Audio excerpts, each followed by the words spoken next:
we have again the same imperative that we had before, daber.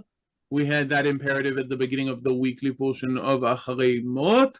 Now we have in Kedoshim as well. We had daber el Aharon achicha, and here we have daber el kol adat bnei Yisrael.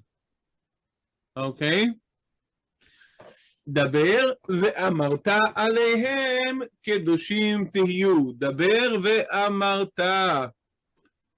So if I am a rabbi speaking from the pulpit, right, then I would have to kind of focus on the difference between daber and ve'amarta, and maybe find an interesting difference between the two.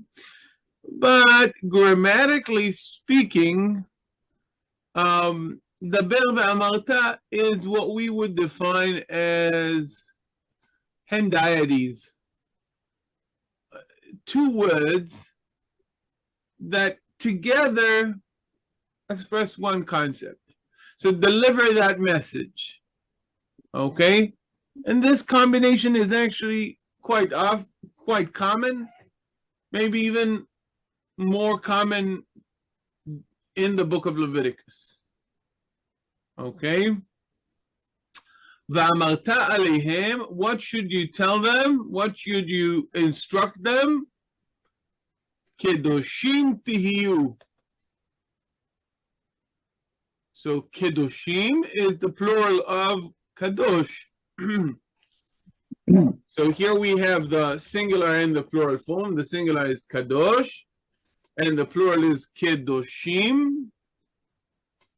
When the pre-tonic long vowel is further removed from the tone, from the accent of the word, it is very commonly reduces into a moving shava.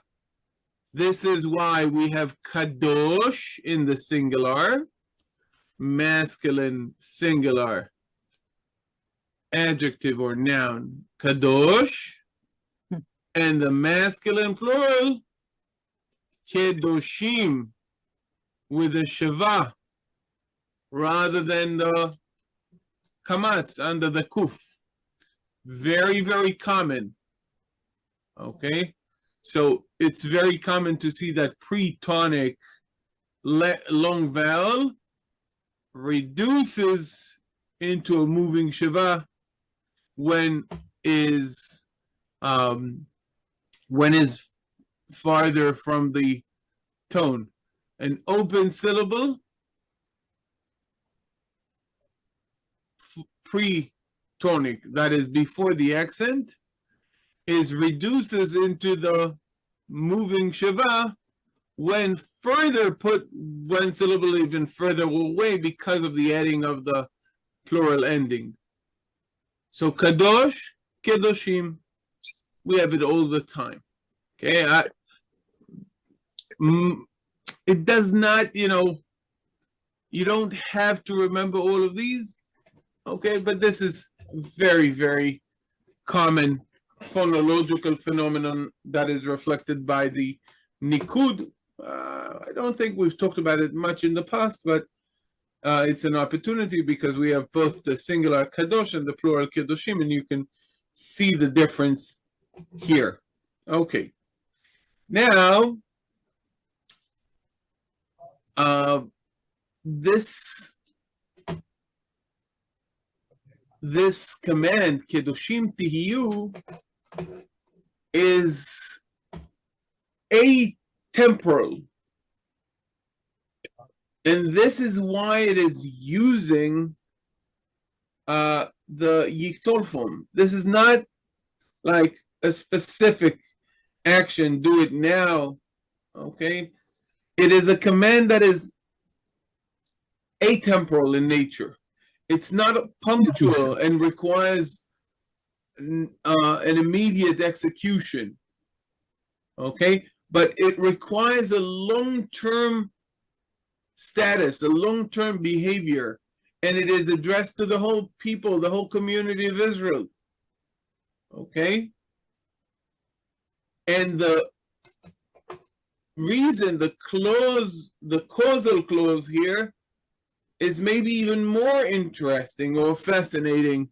Ki Kadosh ani Adonai Elohechem. So, for I am the Lord, am holy. This is a nominal sentence. It doesn't have a verb. We have the adjective Kadosh serving as the predicate and puts it before the independent personal pronoun ani, Kadosh ani, and it puts the holiness at the beginning of the clause. Kedoshim Tihyu, ki Kadosh ani Adonai Elohechem. Okay, creating this amazing requirement that is based on the identity of God. God says, I am Kadosh, and hence you have to be Kadosh, or Kedoshim, in the plural. Right? And this theme of holiness is very, very dominant in the weekly portion of Kedoshim, of holy. And we can further see that in the next two verses that also carry that tone, and maybe they even help us better understand what it means to be holy. Okay? And so let's see these verses and talk about the meaning of being holy. Verse 7, guys, who wants to read?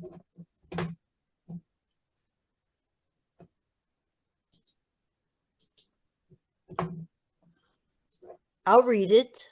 Go ahead, Jackie. Okay. Hitqaddishtem. Yetem Kedoshim ki ani Adonai Elohechem ush martem et tugotai Hukotai. Tukotai. Yes. Hukotai. Asitem otam ani Adonai Q.ד.ש. Right. Sanctify yourselves, therefore, and be ye holy, for I am the Lord your God, and keep ye my statutes and do them. I am the Lord who sanctifies you. Okay. We have here Hitqaddishtem. Hitqaddishtem. What is the binyan of Hitqaddishtem? Hitpael. Right. So that's a Hitpael. We've talked about the the PL earlier today when we've talked about Daber. Hitqaddishtem, you should sanctify yourself. So the Hitpael has a self-reflexive tone here. Okay, you should sanctify yourself. Okay, V'yitem Kedoshim. Both of these are in the vekatal form. Okay, Hitqaddishtem, V'yitem Kedoshim.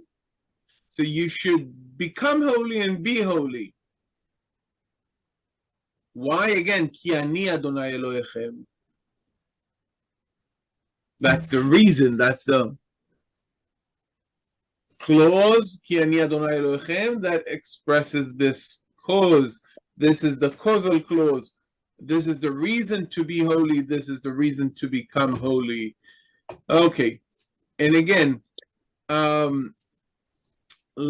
what does it mean?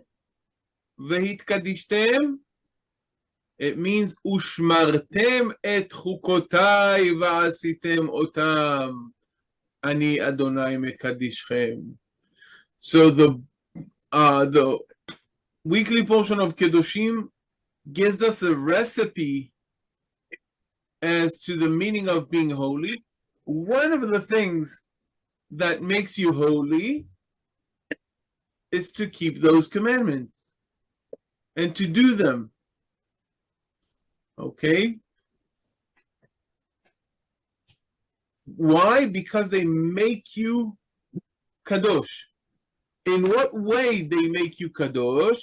I think that the next verse might better help us understand in what ways it makes you Kadosh and what is the essential meaning of the word Kadosh in a way that will help us better understand that question. Let's see the next verse.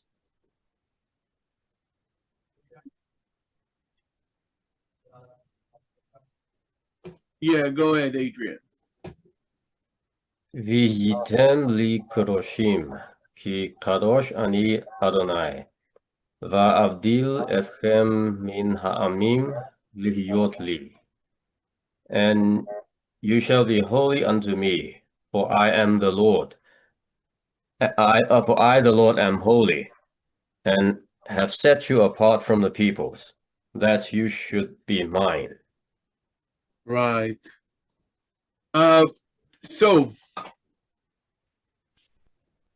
V'item li Kedoshim, ki Kadosh ani Adonai. Again, we've seen that. We've seen you should be holy, for I am holy. What does it mean to be holy? Now, the second half of the verse further explains what is to be holy. Okay? So, what is to be holy according to this verse? To set aside. To be set aside, right. Okay? So, essentially, okay, this is the setting aside, the separation is the very literal sense of the word Kadosh. Kadosh is something that is different, something that is extraordinary, something that is set aside, set apart from the mundane, set apart from the things that are usual, that are regular.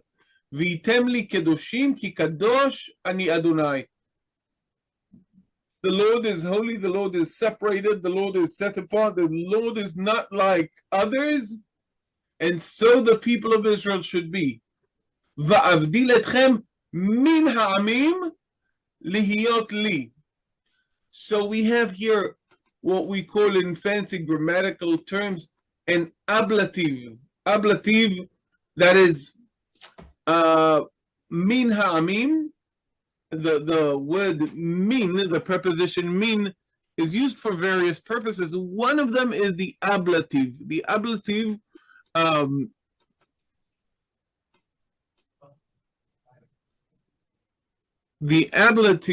in various languages, that's the way to set apart something from another thing. Okay? Min ha'amim. And here, va'avdil, I separate, the ability to tell apart, okay? Min ha'amim lihiyot li, in order to be mine. So holiness is the idea of setting something apart, setting something different. By the way, sometimes the setting away or the setting apart is nothing like what would, one would imagine, okay, it can be setting apart that is very, very different than what one might think of. So, for instance, the Bible tells us, "Lo tizra sadecha kil'ayim," do not sow your vineyard, not sadeh, with two different kinds of seed. Pen tikdash hamelea, lest the pen tikdash hamelea zera asher tizra utvuat hasadeh, unless the seed and the yield of the field would both be forfeited. And tikdash there would be set aside, would be separated, but not in the regular sense of holiness that we're so used to. Okay? Some would even say that this is the reason for the word Kadosh, as in ritual prostitution, ק.ד.ש. When Judah is looking to find Tamar, who made, this, who dressed up as a prostitute, he's asking, Hayeh ha-ק.ד.ש hi ba'inayim al haderech. Where is that prostitute that was there on the road? So Kadesh and ק.ד.ש are prostitutes. It might be related also to ritual prostitution, but it is set aside, set apart. Okay, let's see. I made this here. This dabbling with these things. So, holiness, Kedusha. So we have different types of holiness. Okay, domains of holiness. So we have the idea of holiness and setting apart between the mundane and the divine. We have materials. We have holiness of places, holiness of time, of changing people, changing elements, objects, personal change. We have holiness more in the prophets, okay? And we have material world, Kedusha. And the idea of all of these is that Kedusha is setting apart boundary between the mundane and the divine, and that's